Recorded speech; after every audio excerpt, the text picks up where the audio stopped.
kalau orang mau lihat apa sih master plan, apa sih perencanaan, apa sih itu ada subbabnya gitu ya. Terus abstrak belum ada ya, baik yang ini harusnya ada loh karena ujian skripsi. Kok belum? Kenapa?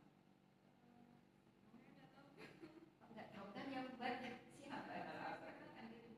Kalau misal abstrak itu kalau udah lahir sekalian halaman. Oh ya, enggak, abstrak itu kan bisa dilihat juga oleh pengujian abstrak itu seperti apa abstraknya dan berapa. Baik, untuk materi ini master plan ya, ini saya tertarik dengan master plan ini ya. Master plan, apa sih artinya master plan itu Mbak Kirisa?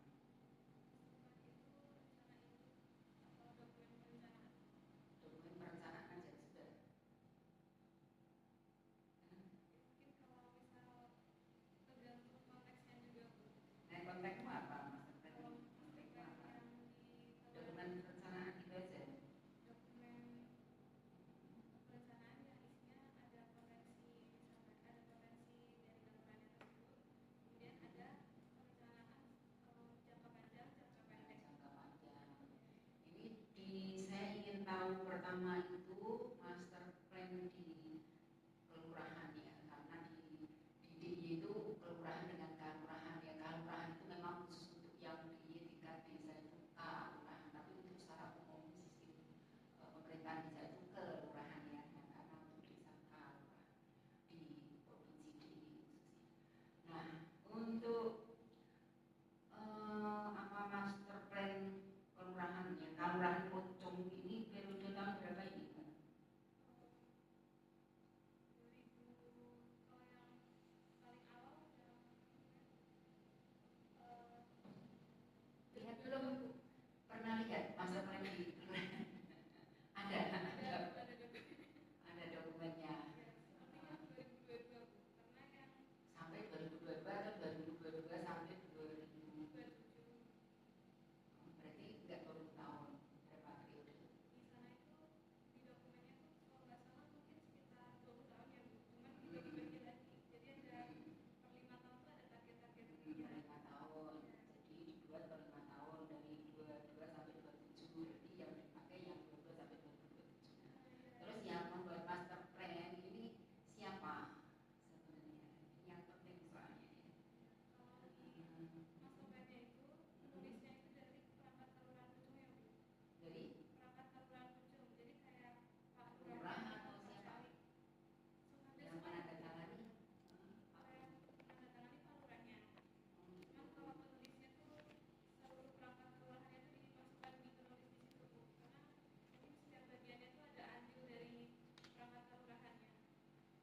Jadi itu istilahnya itu ditetapkan atau sebagai apa namanya ya, master plan yang sudah apa istilahnya, yang sudah dipakai acuan dasar dan sebagai apa, ada cumisnya di situ seperti apa, atau hanya sebagai hanya yang membantu Pak Lurah saja gitu ya. Jadi seperti keputusan, karena di penelitian itu dibuat oleh lurah gitu ya. Kalau yang ditetapkan atau sebagai master plan ya, ini misalnya menjadi keputusan atau kan menjadi istilahnya itu apa ya, kalau hanya keputusan lurah kepala desa menjadi master plan itu kan tidak masuk ke dalam RPJM desa ya atau kelurahan. Tapi kalau ini ya menjadi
sana itu apakah menjadi peraturan desa ataukah hanya keputusan desa? Karena di penelitian itu dibuat oleh lurah gitu saja. Nah, gitu loh maksudnya. Ya toh, tulisanmu aku baca di mana tadi peraturan. Jadi master plan dibuat oleh para kelurahan gitu loh. Jadi itu kalau hanya dibuat oleh Pak Lurah saja, tidak ada badan musyawarah kelurahan atau BPD, itu artinya masih merupakan keputusan desa, sehingga master plan-nya itu belum menjadi acuan dasar, baru menjadi dokumen pendukung saja. Nah, itu. Tapi kalau peraturan desa itu sudah ditetapkan dengan persetujuan Bamusda dan BPD gitu loh. Itu nggak ditanya.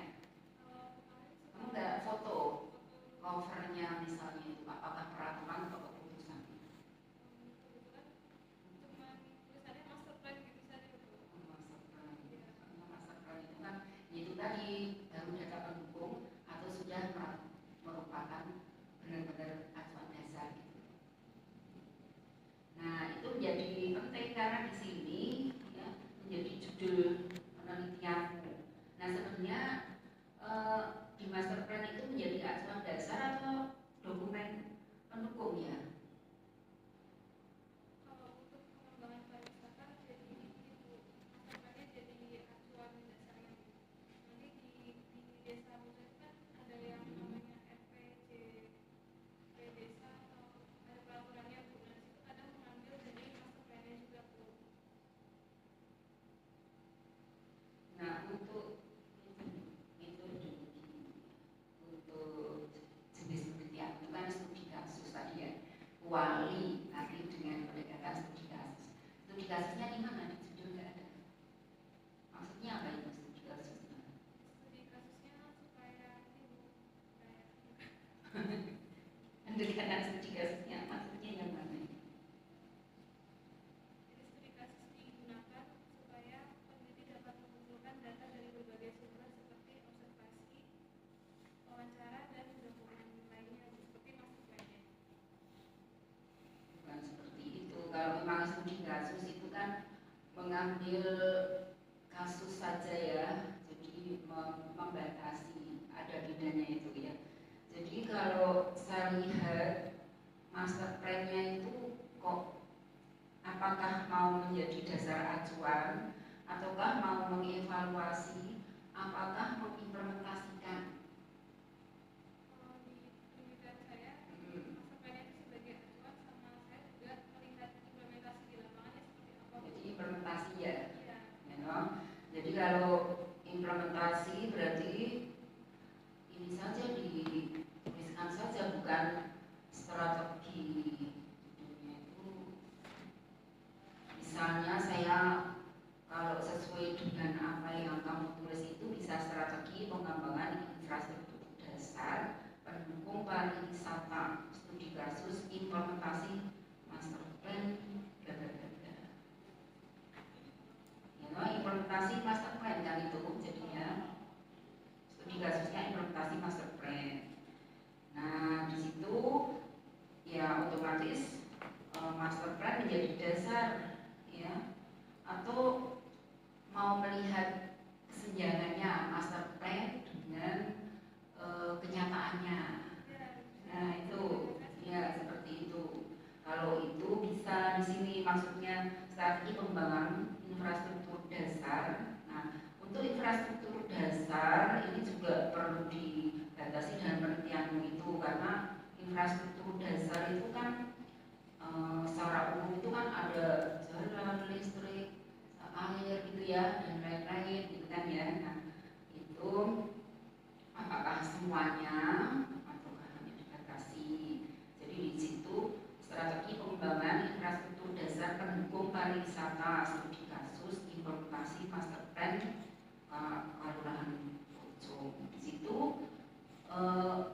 menjadi peraturan kelurahan master plan-nya, bukan menjadi dokumen pendukung. Jadi dilihat kenyataannya di sana master plan benar-benar peraturan desa yaitu kelurahan ya, atau hanya dibuat oleh lurah saja tanpa keterlibatan musda gitu ya, BPD gitu. Nah, harapan saya itu sudah menjadi peraturan. Kalau peraturan berarti itu bisa melihat kesenjangannya antara yang seharusnya dengan kenyataannya gitu ya. Jadi itu implementasi ya, karena memang di orang tua pemikiranmu itu implementasi ya dong ya enggak, tadi aku lihat implementasi loh. Nah ya dong, implementasi pembangunan infrastruktur. Nah jadi itu bukan master plan-nya, itu justru implementasinya di situ dilihat kesenjangannya seperti apa, ya kan? Ada seperti apa? Atau mau melihat apa istilahnya ya, menganalisis atau mengevaluasi dari master plan itu ya. Tapi kalau menganalisis mengevaluasi kan belum selesai karena masih 2027 ya, itu nggak bisa ya. Itu implementasi itu. Jadi studi kasus implementasi master plan, implementasinya ya. Nah itu.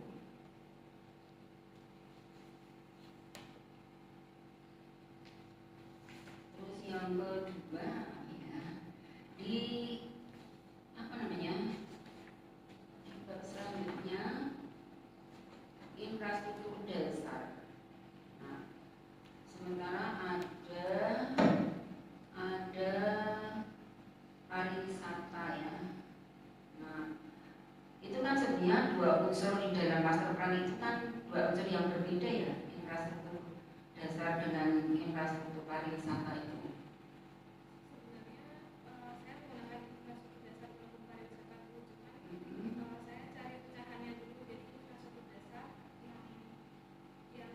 Hal yang berbeda kan, infrastruktur dasar dan pariwisata. Kalau dasar itu kan ada tadi itu yang jalan, air, ya, terus apa internet, misalnya ya, MCK dan lain-lain itu kan. Nah kalau pariwisata kan beda itu, dua unsur yang berbeda di dalam karena master plan itu kan ada visi misi gitu kan ya, visi misi. Nah tapi di tempatmu itu bukan visi misi ya, apa istilahnya kan itu aku itu begitu bunyinya, bukan visi misi. Visi misinya ada sendiri Bu. Yang saya itu ngambilnya yang mengambil dari master yang 2027 saja Bu. Karena yang tahun Nah kalau seperti itu perlu di pembatasan dijelaskan sebelumnya, dibagi-bagikan di sini ada kesimpulannya ya toh. Jadi dalam penelitian itu yang dimaksud infrastruktur dasar itu apa, kemudian yang apa namanya pariwisata itu apa gitu ya, apakah mau semuanya? Nah sudah saya jadi yang saya buat lampiran untuk pengamatan itu sudah saya gabungkan infrastruktur dasar dengan infrastruktur pariwisata.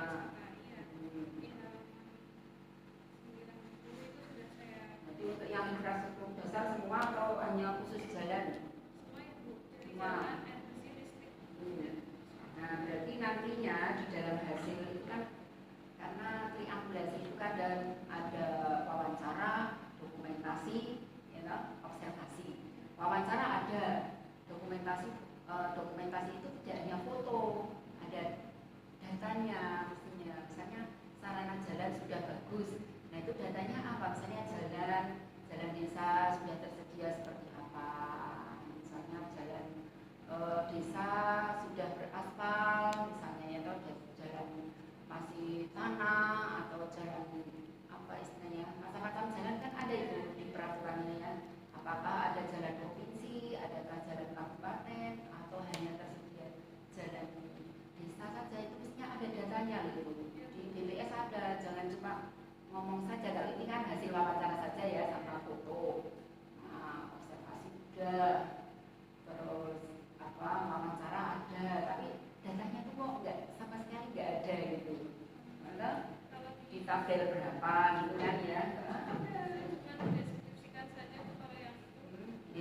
Jangan harus ada data pendukung, misalnya jalan sudah baik. Nah buktinya apa? Misalnya baiknya itu ini dari hasil wawancara saja, tapi misalnya dari hasil wawancara ada pendukungnya data, misalnya dari BPS atau dari monografi desa gitu ya. Itu data jalan provinsi sepanjang berapa gitu kan, jalan kabupaten ada berapa, jalan desa ada berapa kilo gitu kan ya, yang menuju wisata misalnya itu sudah seperti apa keadaannya kan gitu. Maksudnya ada nggak datamu atau kamu simpan?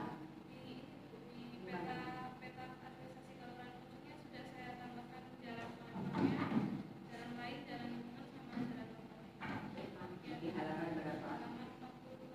Cuma memang tidak saya sebutkan panjangnya berapa. Ya, mestinya disebutkan ya biar terdokumentasi, ada dokumentasinya.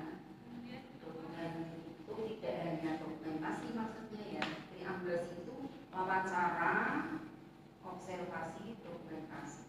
Dokumen itu bisa berupa data dan foto. Nah foto itu pendukung data saja seperti ini.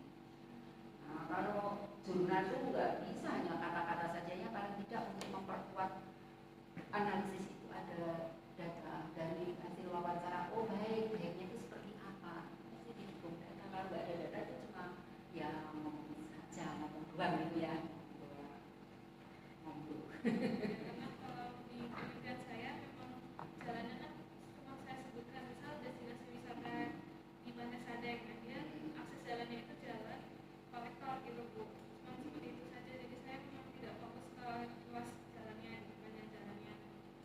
Ya kalau diberi data kan lebih bagus ya, lebih lengkap itu. Misalnya apa itu jalan luasnya berapa itu, apa termasuk sudah beraspal atau sudah apa namanya ya, sesuai lah dengan tempat wisata itu mendukung ya, karena jalan itu kan penting ya, jalan itu penting untuk transport kemana gitu ya. Jadi kan ada wisata di ya, sarana jalan di desa itu seperti apa, lalu bisa menambahkan di situ ya untuk desa menuju tempat wisata. Itu wisatamu itu semuanya ya? Ya, yang ada di Kabupaten Jadi semuanya. Tapi kamu fokuskan di Botawati. bukan itu juga sih, jadi sebenarnya wisata di Pucuk kan memang ada banyak tuh. Nah yang fasilitas yang paling lengkap kan ada dua wisata Pantai Sadeng sama wisata Wonowaci. Nah yang Pantai Sadeng itu memang fasilitasnya sudah lengkap, jalannya di jalan kolektor, tapi kepengurusannya itu bukan di Kelurahan Pucuk, tapi dari Dinas Perikanan. Seperti itu. Nah yang dikelola langsung oleh Kelurahan Pucuk itu di Kelurahan Pucuk hanya desa wisata Wonowaci. Nah kemudian saya tanya ke wawancara dengan beberapa perangkat desa di sana, memang fokuskan ke desa wisata Wonowaci dahulu, baru nanti kalau sudah jadi desa wisata Wonowaci, nanti dari Kelurahan Pucuk mau membuat paket wisata seperti itu Bu. Jadi yang lain belum lengkap ya? Yang lain belum lengkap. Mengapa enggak memilih saja langsung Botawati saja? Karena saya fokusnya di Kelurahan Pucuknya Bu, jadi bukan di desa ininya, bukan di desa. Karena bisa berjudul kan destinasi pariwisata ya. Nah, oke, langsung untuk subjek penelitian di halaman 35 itu ada 3 subjek, 3 unsur ya, kepala dan perangkat kelurahan Pucuk, ketua dan pengurus organis. Terus yang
perencanaan.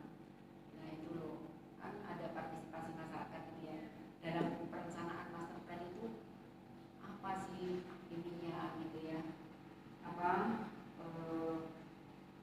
perannya gitu. Kamu masyarakat awam itu apa di situ? Masyarakat awam Kemarin ini Bu, wawancara mengenai kondisi aktual sekarang, kondisi Iya, infrastrukturnya saja. iya. Nah, jadi seakan-akan master plan itu tertinggal, kehilangan arah di situ. Memaksa-maksakan master plan. Terus kami tidak dikaitkan banyak terkait dengan master plan.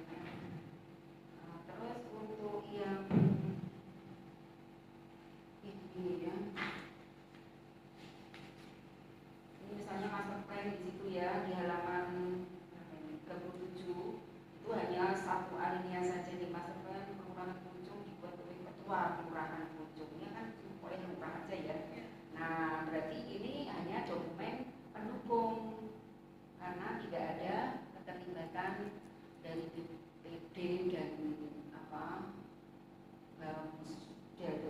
badan musyawarah desa ya, Bamusdes atau Bamuskal ya. Itu tapi kalau memang ada itu berarti master plan-nya itu resmi menjadi acuan dasar. Nah itu. Tetapi kalau yang badannya dibuat oleh lurah, nah itu baru dokumen pendukung saja ini. Nah itu sehingga memang tidak dibahas banyak karena hanya dokumen pendukung ya. Nah ini perlu dipenjelasan di sini. Nanti bisa telepon nanti ya.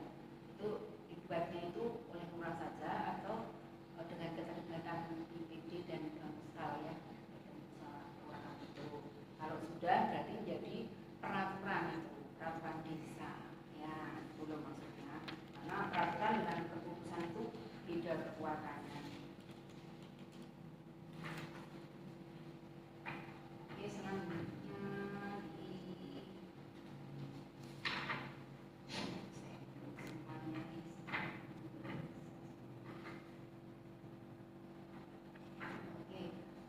ini terus kaitannya dengan BPN apa kira-kira judulnya ini? Ini sebenarnya programnya apa ini? Program apa ini kementerian? Kalau kaitannya mungkin budaya masyarakat ya Bu. Programnya pemberdayaan masyarakat. Kegiatannya kan program itu dibagi dalam kegiatannya. Kegiatannya apa? masuk ke dalam biasanya setiap kantor punya program pemberdayaan masyarakat. Salah satu yang bisa dilakukan itu Tupoksi pemberdayaan masyarakat di kantor pertahanan apa namanya? Tupoksi tugas pokok fungsi. Kamu tugas atau umum? Umum. ya Bu. Umum ya. Ya, jadi programnya pemberdayaan masyarakat. Kegiatannya di sini tuh terkait dengan BPN apa ini? Mungkin masuk ke dalam sesi penataan Legalisasi aset bukan ini? bukan Bu. Berarti apa? Mungkin Selain legalisasi aset apa? penataan akses. Nah, penataan aset. Berarti ini arahan bukan akses reforma agraria. Nah, maksudnya ada tuh kaitannya di situ. Di BPN itu kan terkait di sini arahnya akses reforma agraria. Nah itu tak bagi di situ ya, karena anak ini terkait juga dengan pemberdayaan. Ini misalnya mungkin BPN terlibatnya apa ini di dalam hal ini? Ini nggak ada ya. Kalau di Kelurahan Pucung memang tidak ada Bu. Tapi kalau saya lihat di internet di Kelurahan di Kabupaten Sleman itu juga membantu desa mana saya lupa, membantu desa untuk membuat master plan kayak gitu. Master plan. Jadi manfaat penelitian bagi kementerian apa? Manfaat penelitian bagi Kementerian APR sebagai masukan. Ya, sebagai Bagi Kementerian masukan apa ini? Jangan pemberdayaan masyarakat. Pemberdayaannya apa ini terkait dengan strategi pembangunan infrastruktur desa pendukung pariwisata. Nah ini kan program ya, program pemberdayaan masyarakat. Kegiatannya apa? Apakah ada di situ akses reform keterlibatan BPN dalam hal infrastruktur dasar dan siapa yang beri sosialisasi? Pelatihan juga itu tadi. Tadi ada pelatihan, ada solusinya itu. Itu dari sana Bu, dari Pemda Pemda Kabupaten Gunung Kidul sama dari dana keistimewaan Yogyakarta itu desa wisata Mataram. Ada di sini. Kalau yang itu tidak saya bahas detail untuk yang saya bahas. Karena itu pendanaan itu dalam kebijakan kayak gini kan penting ya, SDM sudah ada pendanaan, mestinya keterlibatan dari stakeholder juga mestinya ada itu. Tadi itu dari Pemda ya toh, dari mungkin dinas pariwisata ya toh. Nah itu kan sebagai stakeholder yang terlibat di situ ya toh. Itu kamu tambahkan karena di analisisnya ada, tapi di sebelumnya itu catolannya sudah ada itu ya, stakeholder keterlibatan. Jadi pendanaan ini didanai oleh selain dana IS itu APBD desa gitu ya. Ya no, kan dana istimewa juga ditujukan untuk desa wisata kan. Nah itu kenapa tersembunyi? Ya kamu sudah. Cuma saya bahas satu paragraf saja di Oh ya jangan, karena ini program kegiatannya karena harus langkah ya, karena kamu ini infrastruktur desa. Ya no. karena dana istimewa itu hanya untuk desa wisata Watawati saja. Untuk yang desa wisata lain maksudnya untuk destinasi wisata lain tidak Ya, pakai tidak tahu kan yang baru mendapatkan kucuran dana istimewa baru desa dan baru wisata apa, yang lain belum, mungkin karena bertahap atau bagaimana kan gitu you know? Dan seperti itu keterlibatan dalam hal mendukung ini itu keterlibatan dari Pemda, dari provinsi, berarti ada itu provinsi terkait dengan pendanaan you know? Iya itu makanya itu sebagai, nah BPN apa ini, BPN legalisasi aset. Ini sudah disertifikat belum ini untuk pariwisata ini, Watawati segala macam?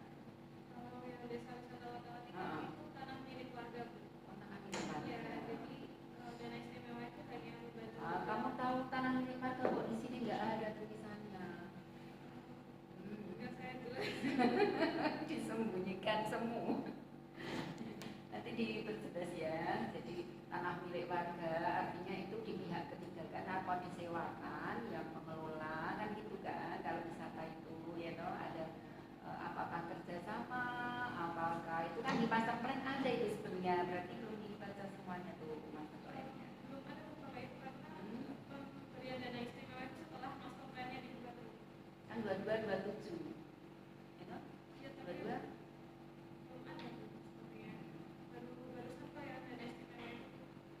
Karena kalau yang nah, visi misi dan lain-lain itu kan harusnya ada di master plan ya, ada di master plan itu ya. Terus stakeholder yang terkait siapa, maksudnya keberlanjutannya juga seperti apa, tapi ini belum selesai, jadi untuk evaluasi belum bisa. Keberlanjutan wisatanya itu ke depannya seperti apa, belum bisa dinilai dari pelaksanaan implementasinya itu tadi, judulnya pakai judul sistem implementasi master plan itu. Jadi master plan-nya dibahas sedikit ya. Bisa diperbanyak dengan itu tadi, melihat misalnya mencari master plan secara umum itu isinya apa saja gitu ya. Saya tuh malah ya dapat itu dan di sini jelasnya ya, seperti rencana implementasi ini ya, misalnya ada sampai misalnya persiapan perencanaan ya, gitu kan, perumusan visi misi, tahap penyusunan rencana tata ruang desa dan lain-lain ya. Dana desa apakah swasta dan lain-lain ya, pembagian peran stakeholder itu kan masuk di master plan gitu loh maksudnya. Ya, jadi dibahas lah kalau mau ada judul master plan-nya ya, karena seakan-akan ini tertinggal master plan menurut saya ya. hanya ada di Google. Oke, ini yang terakhir udah jam 3. Terakhir ya, untuk pendaftaran tanah itu sebenarnya ada berapa ini jenis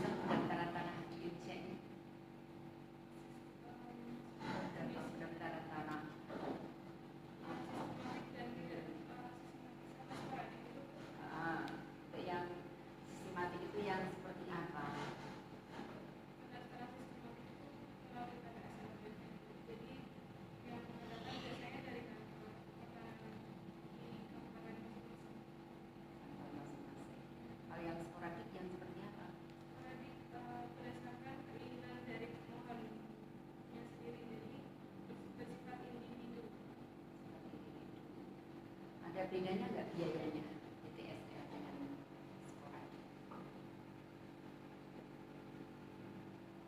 Khususnya di kantor pertanahan.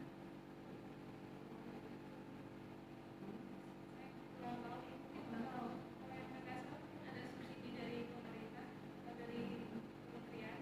Mungkin kalau yang sporadik itu biaya sendiri. Yang BTSR PKS mungkin subsidi subsidi berapa persen? Itu gratis, tis. oh gratis ya. Dengar nggak? Mendaftarkan tanah Anda melalui BTSR gratis, tis, gitu kan? Gratisnya itu 0 rupiah itu di biaya apa saja itu? Dapat mata kuliah pendaftaran tanah nggak? Dapat. Nah, maksudnya ada tuh BTS. Biasanya kalau PKS itu mungkin Ada tiga biaya yang 0 rupiah itu apa? Udah tak sedikit tiga itu.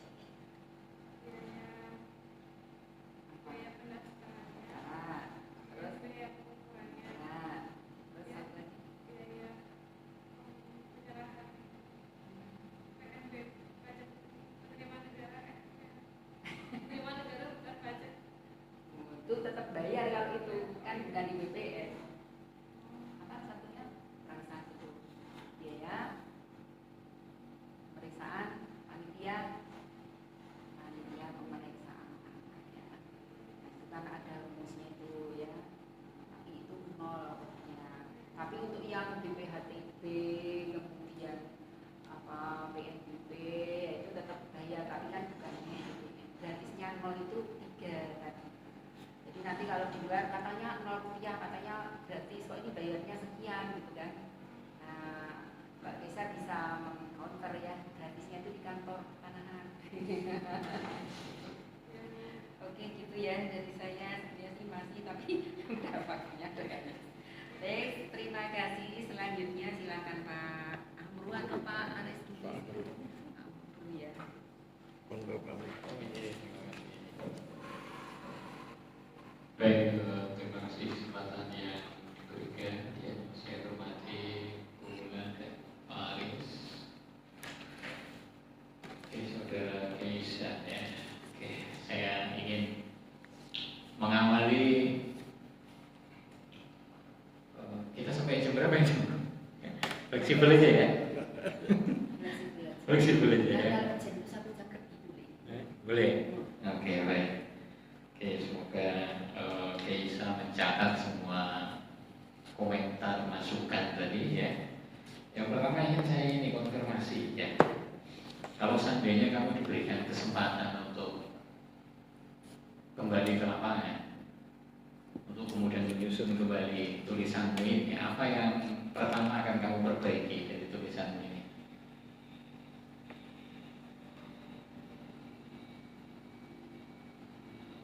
Apa kira-kira? Meminta dokumen-dokumen yang kayak FPJM yang sudah ditandatangani dan juga terkait dengan infrastruktur ya Pak. Oke, itu ya yang menurutmu masih kurang gitu ya. Ada lagi? Selebihnya sudah semua. Apa kelemahan tulisanmu ini apa? Sebenarnya kelemahan tulisanmu apa? Apa kelemahan tulisanmu ini? Mungkin datanya kurang banyak Pak. Oh, ceritanya kurang banyak ya. Oke, apa lagi? Kamu menemukan apa lagi? Kurang banyak kemudian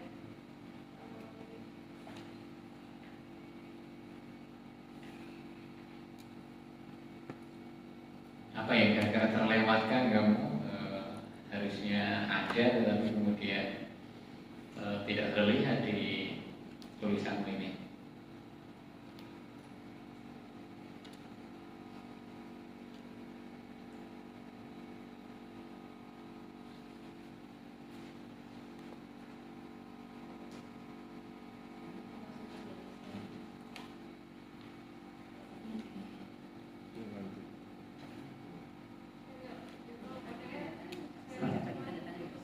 Oh itu saja. Baik, oke. Gini ya, Keisa ya. Saya akan masuk ke substansi tulisanmu. Ya. Tadi Bu Bulan sudah banyak memberikan saran masukan ya, mengkritik apa yang kamu tulis. bab 1 sampai bab 3 saya kira sudah selesai lah ya. Nanti kita uji kemampuan mendeskripsikannya. Judulmu ini saya waktu itu membahas seminar proposalmu ya. Saya sebenarnya waktu itu ini ide bagus ini kan, artinya strategi pengembangan itu berbasis master plan ini itu sesuatu yang menarik menurut saya pada waktu itu. Tetapi sayangnya kamu memulai atau tidak kental master plan-nya, padahal di judul kan situ jelas berbasis master plan ya. Satu contoh kelemahan yang ingin saya tunjukkan di bab 4 semisal. Di bab 4 itu gambaran lokasi penelitian. Harusnya karena unit analisismu itu adalah master plan, harusnya ada satu bab yang berbicara tentang gambaran umum master plan. Isi muatan utamanya apa? Nah, master plan-nya itu. Kenapa? Karena unit analisis ini akan digeret kepada bab selanjutnya di bab 5.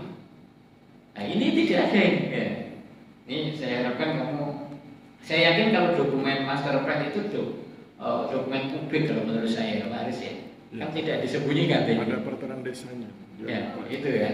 Saya aku yakin ini bukan dokumen terkecualikan ya. Ini dokumen publik pasti ya. Ada peraturan desanya. Ya. Terbit peraturan desanya. Resmi kamu harus ada itu. Dan dimulai dari bab 4 itu harus ada gambaran umum master plan atau poin-poin utama ya. Atau gambaran utama dari master plan. Kenapa? Karena ini akan ditarik di dalam unit analisis.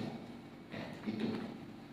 Kemudian masuk di bab 4 terkait dengan tadi Bulan banyak mengkritisi tentang minimnya data ya, tapi secara narasi sudah kaya gitu ya, tapi datanya masih minim ya, minim kaya narasi miskin data ini kayaknya gitu ya.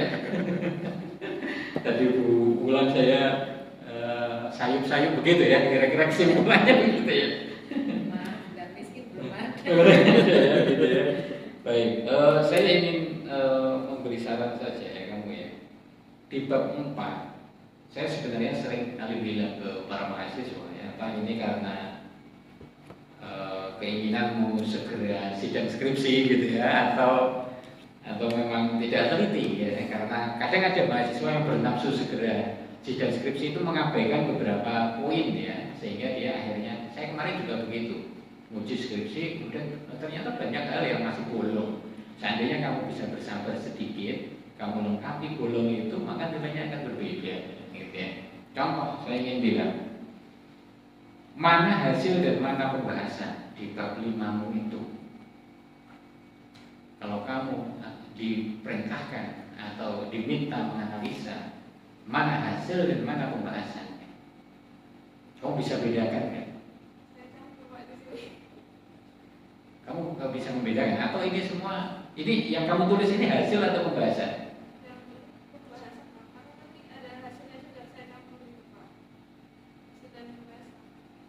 Oke, sekarang saya tanya, mana yang hasil, mana yang pembahasan?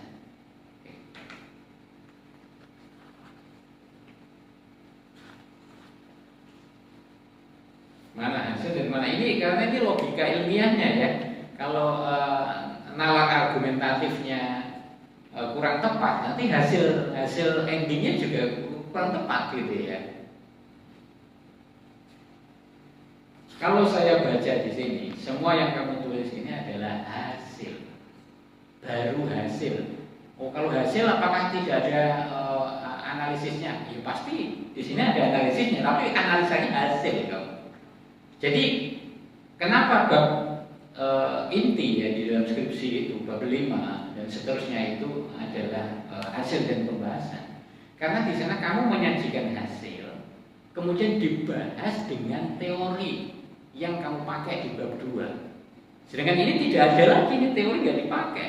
Yang di bab 2 itu banyak teori kemudian tidak digunakan untuk membedah, ya, untuk membedah menjadi mata pisau analisa terhadap hasil yang kamu paparkan. Jadi logikanya itu kan gini, hasil ya, kemudian diargumentatifkan dengan teori, dihadapkan dengan riset empiris sebelumnya, baru kemudian sintesisnya atau kesimpulan bahwa rumusan masalah sudah terjawab. Ini nggak ada nih, bahkan sekali teman bahwa rumusan masalah di depan terjawab itu aja udah tidak ada. Padahal ini berarti belum sampai ke sintesis.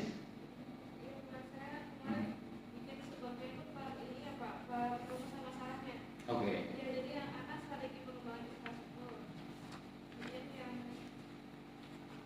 Kamu pakai teori ya, bahas dengan teori ya di sini. Yang bahas tapi kayak saya jabarkan gimana ya, jadi saya menjabarkan data itu misal yang strategi pengembangan dari rumusan masalah pertama ya Pak. Kemudian yang kondisi aktualitas. Iya, itu sudah benar. Kamu berdasarkan rumusan masalah itu sudah benar. Subbahasanya berdasarkan rumusan masalah itu sudah benar. Tetapi yang kurang adalah hasil penelitian itu harus dihadapkan dengan pisau analisa teori. Kemudian ada penelitian terdahulu juga harusnya digunakan untuk melakukan pembahasan. Temuan ini berkaitan, sejalan, senafas dengan penelitian yang dilakukan oleh A pada tahun 2025 misalnya gitu. Nah, itu yang nggak ada itu pembahasannya. Jadi saya anggap ini hanya hasil saja, kamu memaparkan hasil saja. Itu ya. Sehingga tolong ini diperbaiki semua ini ya. Di bab 4 ditambahkan tadi subbahasan tentang gambaran umum atau gambaran pokok master plan. Kemudian di bab 5 itu dilakukan pembahasan di semua subbahasan yang itu direfleksikan ya. Jadi kamu bilang dari rumusan masalah yang terjawab. Yaitu hasil teori, hasil penelitian terdahulu, kemudian sintesa bahwa itu sudah terjawab. Itu logikanya begitu. Nah, gitu ya. Itu yang kurang itu. Memang kelemahan tidak ada seminar hasil sepertinya Pak Haris ya, sehingga tiba-tiba ada hasil. Ya sehingga apa ya, skripsi ini kayak rasa-rasa seminar hasil gitu ya, hingga kita oke lah. Gitu. Kemudian penulisan citasi ya, ini saya juga di bab 5 itu banyak yang tidak tepat ya ketika kamu menjadikan pewawancara ya, menjadikan informan yang kamu wawancarai dalam konteks citasi ya. Supriyanto 2026, Duyanto 2026 ini ya. Nah, ini kamu harus buka lagi panduan skripsinya bagaimana penulisan citasi terhadap dan penulisannya ini yang benar bagaimana kalau hasil wawancara ya. Apakah begini ya? Itu coba nanti dilihat lagi ya. Oke, berikutnya adalah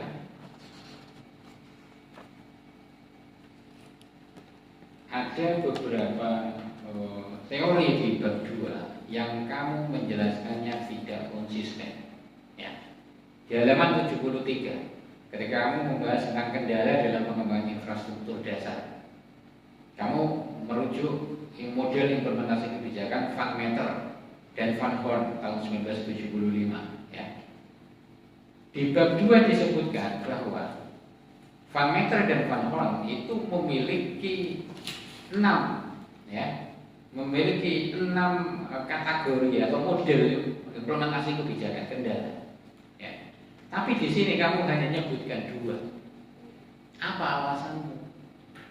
Kemudian kenapa kok bisa begitu?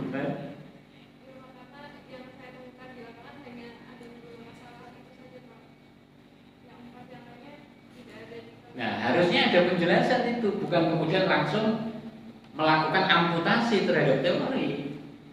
Ya, ini kalau Van Meter masih hidup ini, kamu digugat ini.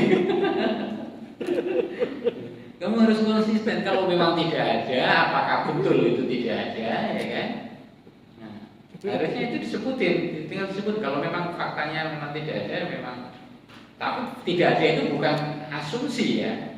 Bukan klaim, ya, bukan klaim, ya. Nah, itu harus kamu jelaskan, itu konsistensi teori namanya, ya, menggunakan teori. Termasuk di halaman 74, tiba-tiba kamu menggunakan teorinya Henry Lefebvre melalui konsep the production of space. Ya.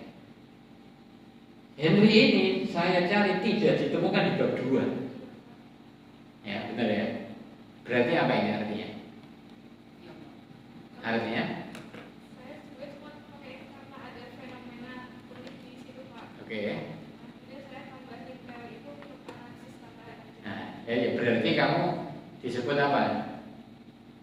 Disebut apa? Inkonsisten terhadap teori sebelumnya.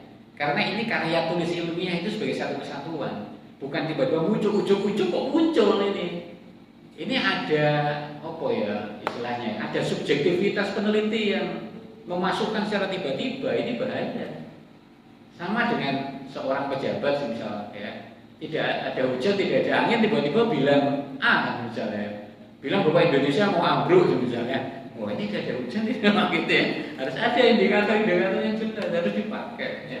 Kalau memang kamu mau menggunakan teorinya Henry, berarti kamu melakukan perbaikan di bab 2 dimunculin agar ada konsistensi.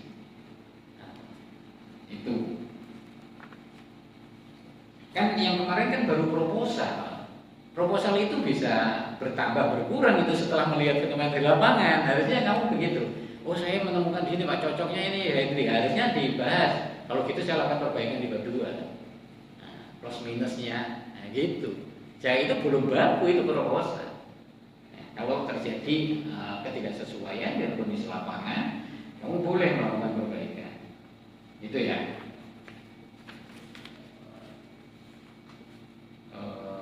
Terus strategi misalnya, kamu ini kan di rumusan masalah ke berapa itu? 3 ya.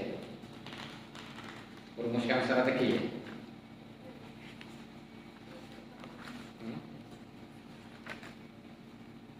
Jadi mana strategi?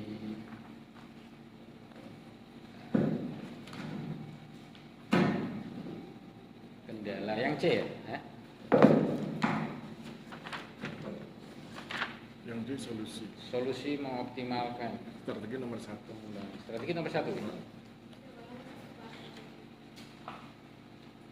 Oh iya ini strategi. Oke. Karena di apa itu di bab 3 ya terkait dengan analisa perumusan strategi itu tidak dijelaskan secara spesifik ya bagaimana. Sehingga kesannya ini pakai apa ini? Kamu menyusun strategi ini pakai alat analisa apa ini? Sehingga kamu punya apa kira-kira? Kamu menggunakan alat analisa apa ini?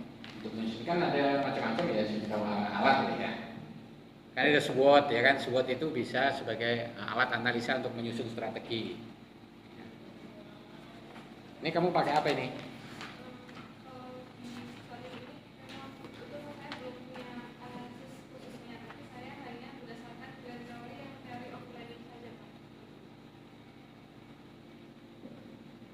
Oke, berarti kamu ya, istilahnya karena begini, jangan sampai kamu nanti disebut bahwa ini hanyalah asumsi peneliti saja. Ya, contoh misal, kalau kita bicara tentang kebijakan publik misal, strateginya kenapa ini tidak dibagi-bagi? Misal strategi jangka pendek, strategi jangka menengah, strategi jangka panjang misal, ya itu. Meskipun karena di metode penelitiannya tidak menyebutkan desain pembangunan strategi yang spesifik, saya kira disinilah kekuatan yang menurut saya harus dinarasikan dengan akurat ya. Nah, minimal dengan pemberian prioritas misalnya. Nah, kemudian prioritas misalnya jangka pendek, jangka menengah, jangka panjang atau sangat prioritas ya, nah, gitu ya. Sehingga ada gradasinya. Nah, penyusunan strategi itu. Kalau cuma sekedar seperti ini ya, sehingga yang mana dulu nih yang mau dilakukan gitu seolah-olah tidak jelas.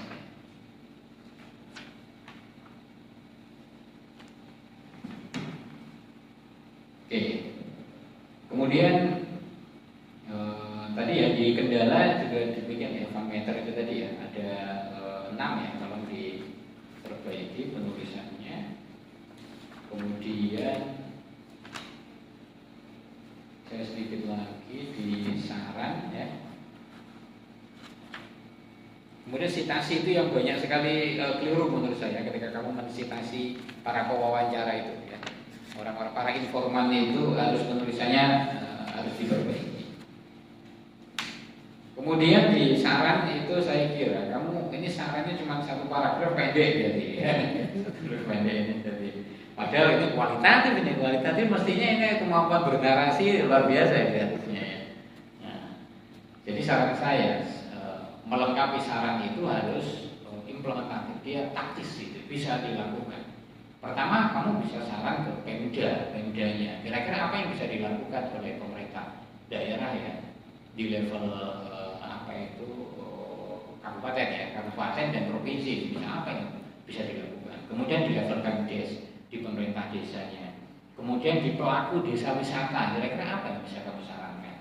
Dan ditutup dengan saran terhadap penelitian selanjutnya. Itu penting gitu sebagai kontribusi ilmiahnya. Kalau tidak ada di sana nanti kurang.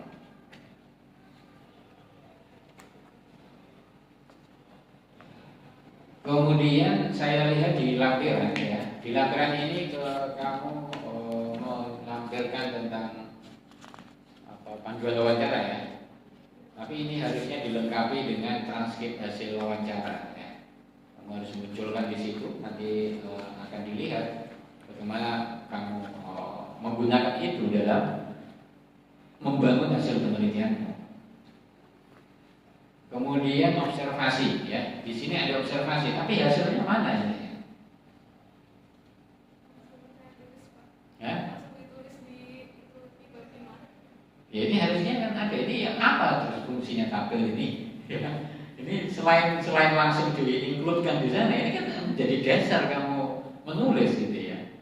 Observasinya apa, kemudian setiap observasi itu disertai dengan data. Nanti yang disebut oleh Bu Wulan kamu kurang data, mungkin salah satu di antaranya bisa didukung dengan observasi selain data-data sekunder misalnya. Ini harus ada ini karena kamu mencantumkan infrastruktur pendukung kondisinya bagaimana jalan dan semacam ini ya. Ini harus ada hasilnya.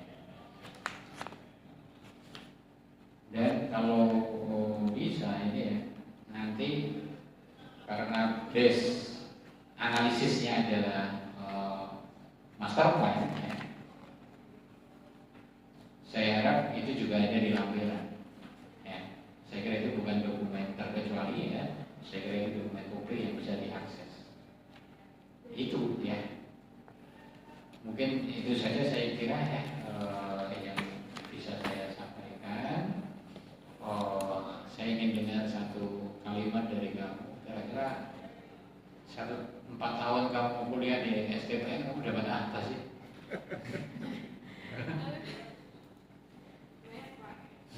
Banyak apa ya? Kalau boleh kamu bernarasi gitu ya. Dapat pacar enggak ya?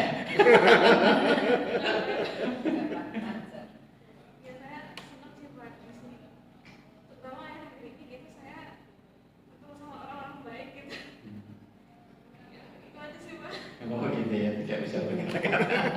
Monggo Bapak Aris. Aku langsung kan? Ya. Oke.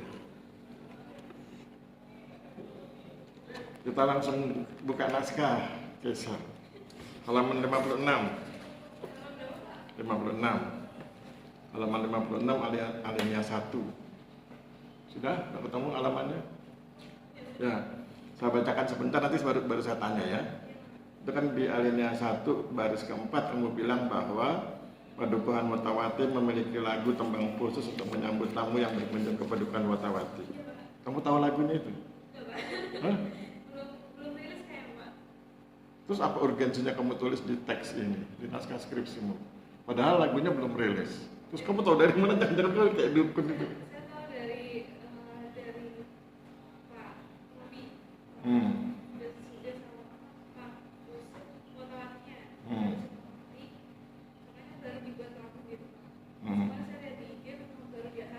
Kenapa kamu nggak tulis dalam bentuk kutipan supaya ini kan seolah-olah kamu sudah tahu ada lagunya padahal belum rilis ya. Oke ya, terus lanjut halaman 61 alinea di terakhir tuh, alinea terakhir baris ke Saya bacakan sebentar ya. Fasilitas tersebut memang tidak ditunjukkan secara khusus untuk wisatawan, akan tetapi fasilitas-fasilitas tersebut tetap digunakan apabila ada wisatawan yang berkunjung ke Pantai Sadeng. Oke, jadi ada fasilitas yang digunakan secara terbuka, ada yang diberikan secara khusus. Nah, saya nyambung seperti yang tadi Pak Amru katakan, teori apa yang mendukung fenomena itu? Kalau kamu punya teorinya itu ya. Nah, teori apa yang mendukung atau mampu menjelaskan bahwa ada fasilitas yang terbuka untuk umum, ada fasilitas yang khusus untuk tamu-tamu tertentu? Itu ada di penelitian teori infrastruktur dasar. Ini halaman 23.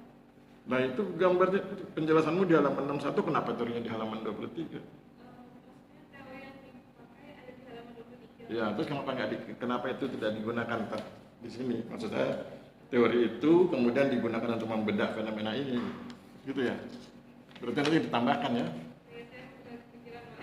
Ya, nanti seperti yang dibilang Pak Amru itu, jadi teorinya digunakan untuk membedah itu. Terus kemudian berikutnya halaman 66. Halaman 66 di huruf A kecil itu. Huruf A kecil baris ke-6.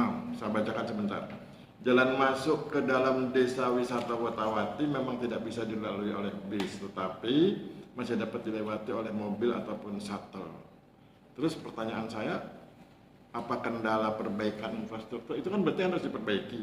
Terus kemudian apa kendalanya sampai itu tidak diperbaiki? Akses jalan itu yang sampai harus pakai shuttle.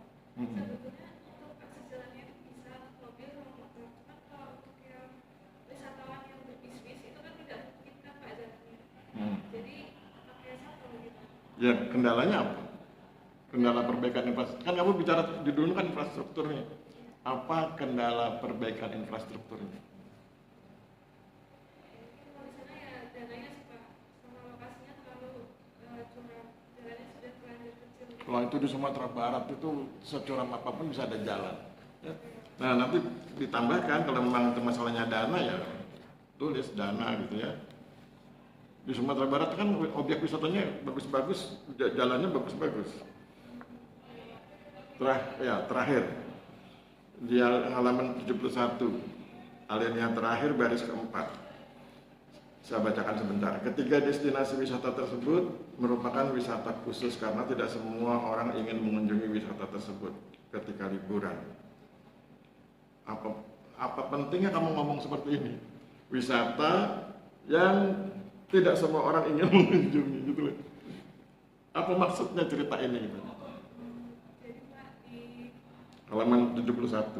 dimasukkan ada wisata Gua Putih sama Gua Karunan. Kemudian ada Pasarian Jakarta.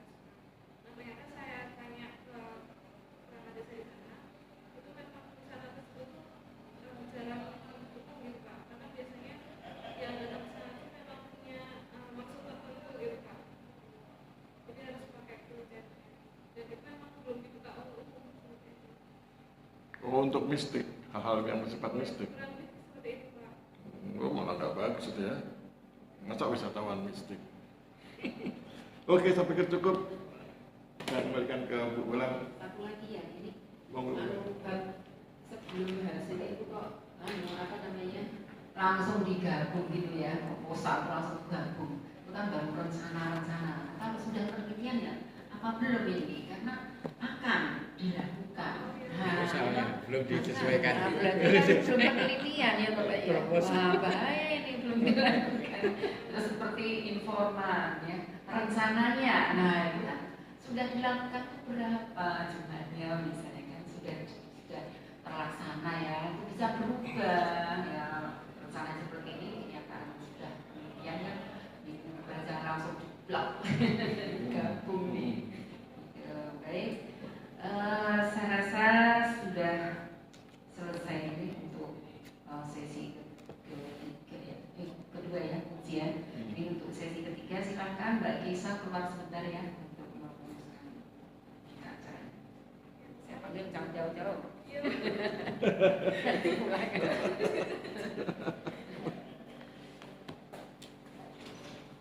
Betul Pak Amru. Iya. Bagaimana? Monggo.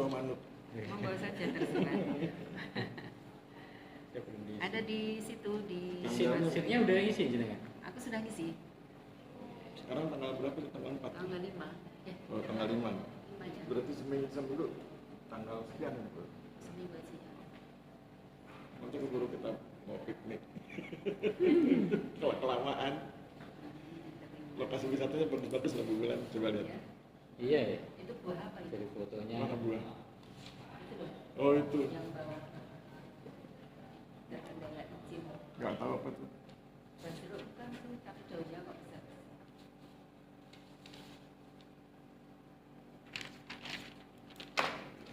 Satu minggu. Berarti ini tanggal 5 ditambah 7 berapa? 12. Oh sudah masuk. Iya, ampun. 12 Juni 2. Nilainya apa? Mau apa? Upper B. Oke.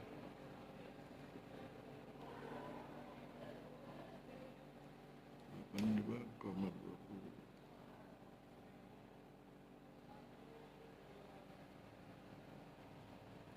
Kalau yang di berita acara itu angkanya apa hurufnya? Hurufnya ya? Huruf. Oh.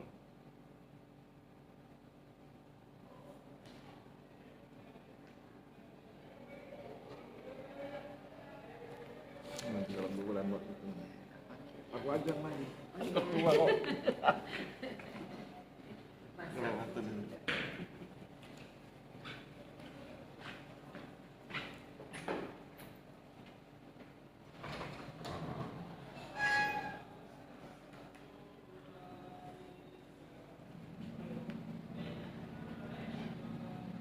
Nggak ada orang. Di mana dia? Iya ada. Keisa. Udah pulang. Jangan jauh-jauh. Aku pikir udah pulang. Lupa. Iya, kayak Iya, nggak ada mobil lagi ini jangan-jangan kan kamu ini. sudah kan